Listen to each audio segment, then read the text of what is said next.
Salam, tarix həvəskarları. Bugün mən Simurq quşunun, yəni Feniksin sirli dünyasına baş vuracağam. Bu əfsanəvi varlıq müxtəlif mədəniyyətlərin miflərinə qanad açıb, özündən sonra heyranlıq və heyrət izləri buraxıb.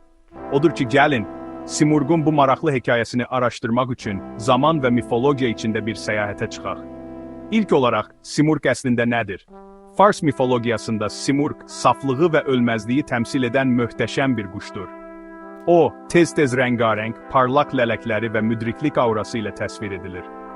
İnanılır ki, Simurq bir neçə əsr yaşayır, sonra alovlanıb yanır və öz külündən yenidən doğulur. Tanış gəlir, elə deyilmi? Düzdür, bu, Yunan mifologiyasındakı Feniks quşu ilə çox oxşardır. Amma Simurq təkcə Fars əfsanəsi deyil. Bu mifoloji quş müxtəlif mədəniyyətlərə yayılıb. Əslində, Azərbaycan mədəniyyətində Simurq zümrüdü Anka kimi tanınır. O, tez-tez bir himayədar və yenilənmə simvolu kimi təsvir olunur.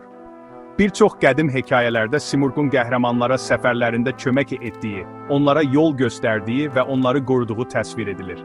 Heyrətamizdir, deyilmi? Gəlin, onun simvolikasından danışaq. Simurq həyat, ölüm və yenidən doğuşun güclü bir dövriyyəsini təmsil edir. O bir ümid və dözümlülük məşəlidir. Bizə xatırladır ki, ən qaranlıq zamanlardan sonra belə, daha güclü və daha müdrik şəkildə yenidən dirçələ bilərik.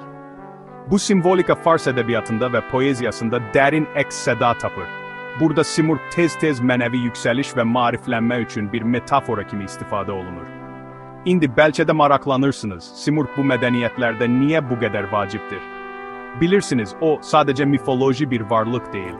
Simurq onun hekayələrini danışan insanların dəyərlərini və inanclarını özündə birləşdirir. O, keçmişlə bugünü birləşdirən mədəni kimlik və davamlılıq simvoludur. Simurq haqqında nağıllar nəsildən nəslə ötürülərək bu mədəniyyətlərin ruhunu yaşadır.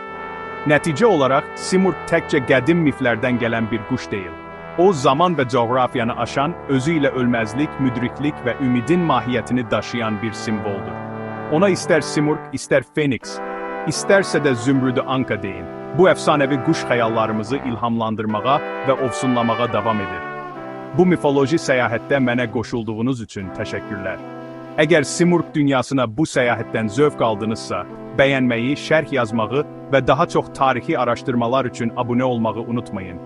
Növbəti dəfəyədək maraq alovunuzu parlaq saxlayın.